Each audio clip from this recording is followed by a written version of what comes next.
Hello friends, this is Sudeep Kaushik. जैसा कि आप सब लोग जानते हो कि लास्ट वीडियोज़ में मैंने बहुत सारी इंपॉर्टेंट पीडीएफ्स डिस्कस की थी आपके साथ।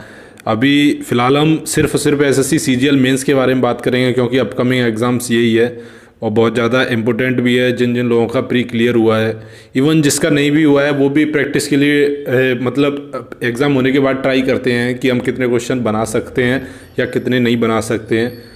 तो जैसा कि मैंने लास्ट पीडीएफ्स बताई थी, अगर आप में से किसी ने वो सॉल्व करके देखी होंगी, कुछ फिक्स पीडीएफ्स हैं, जैसे सीपीओ 2019 हुआ, सीजीएल 19 हुआ, 18-19 मेंस हुआ, तो ये बहुत ज़्यादा इंपॉर्टेंट है। इवन बहुत ज़्यादा, जो कि आप बाहर कहते हो जब टीचर्स को ही कराता है कि टफ़ क्वेश्चन है, वो टफ़ क्वेश्चन नहीं होते, वो यहीं से उठा लेते हैं और उनकी डिजिट कन्वर्ट कर देते हैं।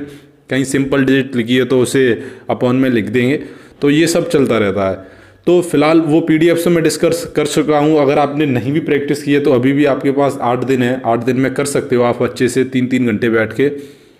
तो मैं इस वीडियो में सिर्फ और सिर्फ बहुत छोटी छोटी ट्रिक्स और वो चीज़ें बताऊंगा आपको, जो कि एग्ज़ाम में जब आंसर की आती है उसके बाद रियलाइज़ होती है कि मैंने तो ये कर दिया, ये होना चाहिए था, माइनस प्लस हुआ। जैसे ये छोटी छोटी बहुत ज़्यादा माइनर मिस्टेक्स होती हैं जिनकी वजह से स्कोर उतना नहीं रह पाता है, फिर ये बाद में रिग्रेट होता है। क्योंकि जैसा कि मैंने मेंस दिया हुआ है तो मुझे अच्छे से पता है कि क्या क्या चैलेंजेस फेस करने होते हैं एग्ज़ाम टाइम में। तो मैं वो आपसे डिस्कस करने वाला हूँ और कुछ ट्रिक्स भी बताऊँगा मैथ के पेपर के लिए कि आप वो ट्रिक्स यूज़ करके एलिमिनेट कर सकते हो क्वेश्चंस, या वो ट्रिक्स यूज़ करके आप जल्दी से जल्दी आंसर लगा सकते हो। तो अब सबसे पहले हम बात करेंगे मैथमेटिक्स के पेपर की। तो जैसे मैथमेटिक्स में 100 क्वेश्चंस पूछे जाएंगे, उसमें स्टार्टिंग में क्या होता है कि कई बार एसएससी क्या करता है, अब इस बार तो एक ही एग्ज़ाम होने वाला है, तो definitely there will be no normalisation. तो हम सबको पता है कि एक ही एग्ज़ाम होगा और फेयर एग्ज़ाम होने की अच्छी उम्मीद है। तो इसीलिए हम मेन बात करते हैं पहले मैथमेटिक्स की, किस 100 क्वेश्चंस आएंगे। अब जैसे आपने पेपर ओपन किया, शुरू करना स्टार्ट करते हो आप, तो अगर स्टार्टिंग के 2-3 क्वेश्चन आपको अगर बहुत ज़्यादा टफ या लेंथी दिख जाते हैं तो डेफिनेटली आपका कॉन्फिडेंस हिल जाएगा। वहाँ से आपको लगेगा कि स्टार्टिंग में ऐसा पेपर आ गया है, अब पता नहीं आगे चल के कैसे क्वेश्चन आएंगे और 100 में से मैं 60+ क्वेश्चन या 70+ क्वेश्चन कर पाऊँगा या नहीं कर पाऊँगा। तो सबसे पहले तो अपने माइंड से ये चीज़ हटा दें बिल्कुल भी कि अगर बाकी मतलब पेपर टफ आता है तो वो सिर्फ आपके लिए ही नहीं होगा, वो पूरे जितने भी 1 लाख बच्चे हैं जो भी मेंस दे रहे हैं उन सब के लिए वो पेपर टफ होगा। और मे बी एसएससी कई बार क्या चाल खेल देता है कि स्टार्टिंग में तो बहुत ज़्यादा टफ पेपर दे देगा, देन उसके बाद वो इतने इजी क्वेश्चंस देगा, 1 लाइनर क्वेश्चन होगा, लेकिन आप क्या करते हो कि वहीं स्टार्टिंग के वो 10-15 क्वेश्चंस में आप इतना टाइम वेस्ट कर देते हो कि इवन आपको एक एक क्वेश्चन में 3-3, 4-4 मिनट जा चुके होते हैं। तो एग्जाम में उस हिसाब से फिर बचता है 1 से 1.5 घंटा, और जिसमें आप इतने ऑब्लेस हो जाते हो, कोई वो बचे हुए क्वेश्चन है वो भी सारे गलत कर देते हो। तो इनको टैकल करने का एक सबसे बेस्ट तरीका है कि सबसे पहले जैसे ही आप क्वेश्चन करते हो तो हर कोई जो भी एस्पायरेंट एग्ज़ाम दे रहा है, इवन उसको ये चीज़ पता चल जाती है कि ये क्वेश्चंस मुझसे हो पाएगा या नहीं हो पाएगा, और विद इन शॉर्ट टाइम हो पाएगा या ज़्यादा टाइम लेगा। ये चीज़ तो हर किसी को अप्रोच लग जाती है क्वेश्चन की, और ये कोई बड़ी बात नहीं है। तो अगर आपको लगता है ये क्वेश्चन मैं 1 मिनट या 1.5 मिनट में कर दे रहा हूँ, then you will definitely go through that question. Otherwise आपको वो क्वेश्चन वहीं पे स्किप कर देना चाहिए, वहाँ से आगे अगर आपके पास कोई भी अप्रोच नहीं है, जीरो अप्रोच है, आप सॉल्व नहीं कर सकते हो उसे और कोई तरीका नहीं है, तो आपको वहीं से वो स्किप कर देना चाहिए और नेक्स्ट क्वेश्चन की तरफ मूव कर देना चाहिए। और जैसे जैसे आप क्वेश्चन करते चलोगे आपको आते चलेंगे क्वेश्चन। तो ये तो रही स्किप करने का तरीका। अब जब आप लास्ट में पहुंच जाओगे 100 क्वेश्चन के बाद, आपके पास इतना टाइम बचेगा 15 से 20 मिनट, फिर आपको वो क्वेश्चंस उठाने चाहिए जिनको आपको लगता है ये सॉल्व कर देना चाहिए। यही सेम मैंने स्ट्रेटजी फॉलो की थी जब भी मेरे 100 में से 100 क्वेश्चंस 19 में बन गए थे, इसीलिए क्योंकि लास्ट में मैंने छोड़ दिए थे वो बहुत सारे क्वेश्चंस। फिर उसके बाद मैंने लास्ट के 10-15 मिनट में 5-6 क्वेश्चन से जो टफ लगे थे वो बाद में एलिमिनेट करके और मतलब आंसर वो एनालाइज करके कि हाँ ये हो सकता है, ये हो सकता है करके 2-3 लग गए थे। ये तो रही फर्स्ट चीज़। सेकंड चीज़ हम बात करते हैं कि कई बार क्या करता है, आपको जैसे क्वेश्चन आपने सॉल्व किया तो आपने आंसर निकाल लिया, पॉइंट में आया या डिजिट्स में आया, तो अभी फ़िलहाल 1-2 जो पेपर हुए हैं सीजीएल प्री के पेपर हुए हैं 20 में, इस सब पे क्या करने लगा है, जैसे मान के चलो कहीं अगर आप 36 लिख सकते हो तो उस पेपर में क्या कर रहा है वो 36 ना लिख के 144/4 लिख रहा है। तो ये आपको चीज़ें बहुत ज़्यादा ध्यान रखनी चाहिए। तो आप ये इस चीज़ पे स्टिक ना हो कि मेरा तो भैया 36 आंसर आया है और इसमें 36 तो है नहीं, मैं तो 36।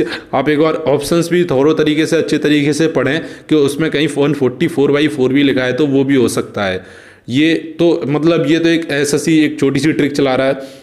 और उसके अलावा हम बात करते हैं ऑप्शन एलिमिनेट किस तरीके से करें। तो ऑप्शन एलिमिनेट जैसे बेस्ट तरीका तो मैं अभी क्लासेस चालू करूँगा, बहुत सारे लोग का मैसेज भी आ रहा है कब से करोगे, पूरा सेटअप तैयार है, बहुत जल्दी आपके साथ में प्रीवियस ईयर सारे पेपर सॉल्व कराऊंगा। देन उसके अलावा आपको ऑप्शन एलिमिनेट करने का सबसे जो बेस्ट तरीका है वो वहीं पे बोर्ड पर ही समझाया जा सकता है, लेकिन फिर भी इतना आपको पता चल जाता है जैसे कोई भी आप वैल्यू निकाल रहे हो, अगर कहीं 22 का मल्टीप्लाई कर रहे हो, कहीं ऐसे प्राइम डिजिट का मल्टीप्लाई कर रहे हो, तो उसको आप नीचे ऑप्शन में जाके चेक कर सकते हो कि क्या उस मल्टीप्लिकेशन में है या नहीं है।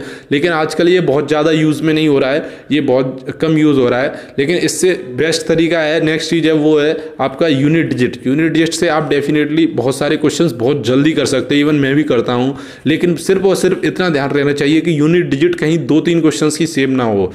अगर 2-3 ऑप्शंस की सेम है तो डेफिनेटली आपको फिर क्वेश्चन से फिर अंदाज़ा लगाना चाहिए कि अगर यूनिट डिजिट एक क्वेश्चन का आंसर आ रहा है किसी का 10,000, एक का आ रहा है 12,000, तो आपको ये अंदाज़ा लगाना चाहिए कि मेरा जो करीबी ऑप्शन है वो कौन सा ऑप्शन हो सकता है। ठीक है, और फिर जो नेक्स्ट चीज़ पर हम चलते हैं कि क्या आपको सारे क्वेश्चंस अटेम्प्ट करने चाहिए। आपको सारे क्वेश्चंस अटेम्प्ट करने चाहिए जब सिर्फ आते हैं, ज़्यादा से ज़्यादा तुक्का लगाने की कोशिश ना करें क्योंकि फिर वो गलत ही होते हैं एग्ज़ाम। तो ये चीज़ आप विशेषकर ध्यान रखें और बहुत अच्छे से ध्यान रखें। तो ये मैथ के पेपर की मैंने बात की आपसे, छोटी छोटी चीज़ें हैं, इन्हें आप ध्यान में रखोगे तो डेफिनेटली आपका स्कोर इंक्रीज़ होगा। और जिसमें ये तो बहुत ज़्यादा इंपॉर्टेंट है, इस क्वेश्चन स्किप करने वाली एक ही क्वेश्चन पर आप लोग स्टिक कर जाते हो, ये चीज़ ना करें मेंस में। और अब बात करते हैं हम इंग्लिश की। इंग्लिश में क्या है कि मेन आपको 50 से 60 नंबर आपको पक्के करके जाना है। अगर आपसे नहीं भी पढ़ा है अभी भी तो आप अभी भी पढ़ें। नरेशन और एक्टिव वॉइस, इनमें आप अपने मतलब डेफिनेटली इतने नंबर करके जाओ कि आपके 50 में से 50 आएँ। उसके अलावा कंप्रीहेंशन पार्ट हुआ, क्लोज टेस्ट मोस्टली सबका गलत होता है, तो क्लोज टेस्ट मेरे हिसाब से सबसे लास्ट में ट्राई करना चाहिए। वोकैब इतनी ज़्यादा हाई-फाई स्टैंडर्ड की वोकैब नहीं आ रही है, तो वोकैब का इतना ज़्यादा वो नहीं है। मेन जो है वो है कंप्रीहेंशन पार्ट में, तो उसी पे थोड़ा ज़्यादा से ज़्यादा ध्यान दें। अब जैसा कि मैंने ये सब चीज़ें तो डिस्कस कर ली हैं आपको मैथ्स के बारे में। मैथ्स के पेपर में मेनली मैंने मैथ के पेपर के लिए डिस्कस की है कि ये चीज़ ज़रूर याद रखें, क्वेश्चन स्किप करने का तरीका और किस तरीके से मैथमेटिक्स में क्वेश्चन ऑप्शंस पे फंसाया जाता है आपको, तो ऑप्शंस अच्छे से चेक करने का।